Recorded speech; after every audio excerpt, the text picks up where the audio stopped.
Buen día, alumnos. En la clase de hoy vamos a hablar un poco de la reestructuración capitalista en el territorio. Vamos a desglosar de este tema central otros contenidos como el capitalismo, el neoliberalismo y la globalización, y la reestructuración espacial como consecuencia del capitalismo y la globalización. Vamos a ver en el desarrollo de esta clase que vamos a tener contacto con conceptos que ya hemos trabajado en módulos anteriores, como el neoliberalismo, el capitalismo y la globalización, y vamos a contar con la presencia de otros conceptos como espacio geográfico, capital, procesos, reestructuración, planetario, zojización, corrientes, por ejemplo, entre otros.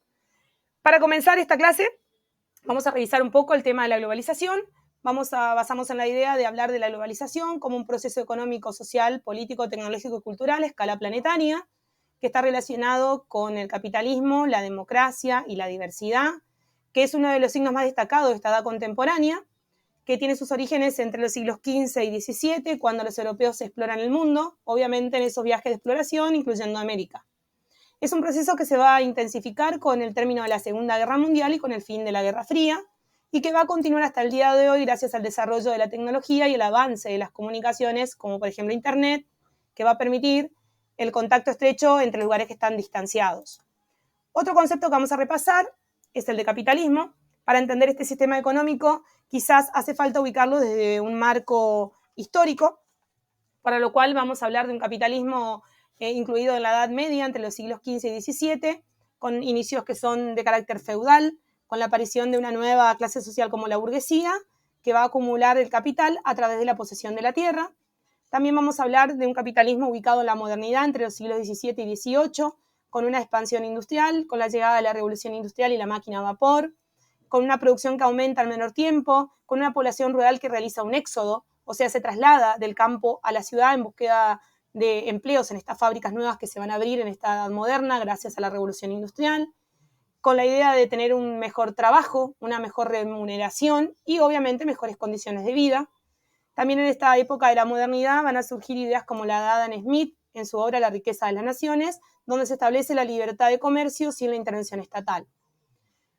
Dentro de la edad contemporánea, entre los siglos XIX y XXI, también vamos a ubicar a este capitalismo. Específicamente en el siglo XIX vamos a ver cómo el capitalismo tiene que hacer frente nuevamente al desarrollo de las fábricas, nuevamente al éxodo de la población rural que viene a las ciudades, porque se abren más cantidad de fábricas y vienen justamente a buscar, como decíamos antes, un mejor puesto laboral, una mejor remuneración y con la esperanza de tener una mejor condición de vida. Vamos a notar en esta época que la producción es mayor y en menor tiempo y que la electricidad va a llegar a reemplazar al vapor, o sea que la producción va a ser mayor aún. En el siglo XX, el capitalismo va a tener que hacer frente a dos guerras mundiales que van a dejar un marco político y económico distinto en el mundo, van a surgir nuevos países centrales y poderosos como por ejemplo Estados Unidos, y van a surgir también los países periféricos que van a estar a la sombra de esos países poderosos, o también esos periféricos llamados subdesarrollados. En el siglo XXI, este capitalismo va a seguir avanzando gracias a que justamente la tecnología y la comunicación, como decíamos, sigue avanzando a pasos agigantados y eso le da aún más una mayor participación o amplitud en la aldea global. Otro concepto que ya hemos desarrollado en clase, pero que vamos a volver a repasarlo en este video clase, es el neoliberalismo. Vamos a hacernos a la idea de que el neoliberalismo nosotros lo estudiamos como una corriente económica y política que está asociada al capitalismo. ¿Por qué la vamos a ver asociada al capitalismo? Porque pretende justamente capitalizar el accionar del Estado, generar mayor producción con menor intervención social. También considera que la intervención del Estado en el mercado solamente promueve ineficiencias dentro de este circuito comercial o mercantil, debido a que coloca a las industrias muchas trabas o regulaciones, como por ejemplo los impuestos. El origen que tiene este neoliberalismo es el de ser una filosofía económica del año más o menos 1930, que lo que hace es llegar a replantear el liberalismo clásico que hasta ese momento no había tenido éxito. Con respecto al espacio geográfico y su reestructuración, vamos a aclarar lo siguiente. Un espacio geográfico va a buscar su reestructuración porque necesita, o porque lo necesita, porque es una necesidad para él. En este caso, la idea originaria de espacio geográfico como un territorio continuo extenso se va a modificar debido a la llegada del capitalismo global. Este capitalismo global va a comenzar a ver a este espacio como un conjunto de territorios que están entrelazados. vertical y horizontalmente, interna y externamente. Y están entrelazados por redes que el mismo capitalismo global las va tejiendo, obviamente teniendo en cuenta siempre las singularidades locales. La idea de estos espacios geográficos actuales es buscar y acceder a tener un lugar dentro de la economía global. Pues de esta manera, esa apertura le da la posibilidad de tener también o de ir logrando también un desarrollo importante en su interior. Para lograr un grado de desarrollo, estos países se van a unir y van a trabajar a escala global, nacional, internacional, regional o local. Van a agruparse en bloques económicos, por ejemplo, regiones económicas, que van a ser espacios y redes de relaciones que van a existir formales e informales entre los países miembros, con el objetivo de tener un lugar dentro de ese capitalismo global o de esta aldea global. Los más conocidos, por ejemplo, el Mercosur, que encierra o relaciona a países de América Latina, entre los cuales está la Argentina justamente, el NAFTA, que va a relacionar a países de América del Norte, o la Unión Europea, que como su nombre lo dice, va a relacionar a países del continente viejo. También estos bloques hay que aclarar que son regiones funcionales porque son áreas de influencia donde se encuentra el foco industrial y el centro de servicio, ¿no? Que brinda cada uno de esos países, miembros de esos bloques. Acá en esta diapositiva que les compartí en esta clase, podemos ver la distribución de los bloques de cooperación económica y política para el desarrollo regional, y son esos bloques lo que le asegura a cada espacio geográfico tener un lugar, como decíamos hoy, dentro de la aldea global. Vemos el NAFTA en color naranja, el Mercosur en color verde, por ejemplo, la Unión Europea en color celeste. Elegí como tema para ejemplificar el tema de la estructuración o la reestructuración espacial, el tema de la sojización. La sojización no es otra cosa que el proceso de el cultivo de la soja. Un cultivo muy importante en los últimos tiempos para los países de América, como por ejemplo Estados Unidos, que es el primero en la producción y la exportación, Brasil, Argentina y Paraguay. También vamos a incluir en esto a Bolivia. El problema no es el cultivo de soja, sino el tipo de soja que se está produciendo y que se está exportando, que es un tipo de soja llamada la soja transgénica. Esa soja no es la soja común, debido a que es una soja que está adulterada, que ha recibido un gen mutado, por decirlo de alguna forma, que viene de otra especie, y que le da ciertas condiciones específicas.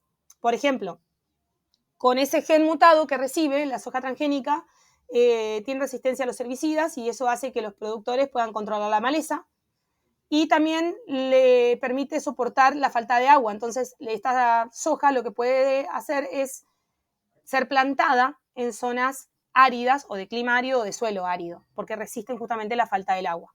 El problema reside en que genera millones de dólares la exportación de esta soja para los países latinoamericanos, pero a la vez en países como Brasil, Argentina y Paraguay se está viendo una repercusión social y ambiental gravísima, porque destruye los ecosistemas, contamina el ambiente, erosiona los suelos, perjudica la salud de las personas, concentra la propiedad en manos de unos pocos, expulsa a la población local y genera desempleo y pobreza en las zonas rurales. Por ejemplo, la erosión del suelo en la parte del Mato Grosso en Brasil es terrible, en el territorio de Paraguay ni hablar, y en provincias como Buenos Aires, Córdoba y Santa Fe en Argentina, peor aún. Nuestro país, con respecto a esta soja transgénica, tiene una importante exportación de sus derivados. O sea, por ejemplo, harina de soja, aceite de soja o porotos de soja, que se van a distribuir, como ustedes verán en este mapa, en distintos países, distintos continentes. ¿Por qué es necesaria la exportación para nuestro país? Porque genera millones de dólares anuales esa exportación de los derivados de la soja transgénica. El problema reside en los daños que deja. Como dato curioso, el 90% de la producción de soja de Argentina se concentra en la provincia de Buenos Aires, Córdoba, Entre Ríos, La Pampa y Santa Fe. Yo elegí para ejemplificar el tema de Santa Fe y la plantación de esta soja. ¿Por qué? Para que ustedes tengan una idea, Santa Fe tiene 4,5 millones de hectáreas dedicadas a la agricultura. Pero de esas 4,5, 3 millones están destinadas al cultivo de esta soja. O sea, imagínense la degradación que sufre el suelo de Santa Fe. Seguido a eso tenemos otro problema en Santa Fe. Por eso justamente lo elegí como ejemplo a esta provincia. Por sus puertos, sobre el río Paraná, se despacha el 60% de la cosecha de soja transgénica argentina, lo que somete a Santa Fe no solo a una degradación del suelo, sino también a un problema de contaminación muy grave dentro del ecosistema del río Paraná. Para que ustedes tengan una idea o una noción más clara, yo en esta diapositiva lo que hice fue compartir una imagen de la provincia de Santa Fe, Córdoba y el sur de Santiago del Estero en el año 2000, cuando todavía la plantación de soja no era tan invasiva, no era el boom económico que es hoy. Y acá abajo lo que hice fue compartir una imagen de la misma zona, pero en el año 2020, cuando la plantación de soja transgénica ya invadió la zona. Fíjense cómo en esta primera imagen predomina el color verde, significa que el suelo todavía no está tan degradado, no hubo tanta reestructuración espacial. Ahora fíjense lo que pasa en esta imagen de aquí abajo, donde vamos a ver que predomina el color marrón. Eso hace referencia a lo que ocasiona la plantación de la soja transgénica en la reestructuración espacial, el daño que ocasiona en un espacio geográfico. De esta manera, chicos, damos por concluida la clase. Nos encontramos la próxima semana para desarrollar un tema nuevo. Muchas gracias y hasta la próxima.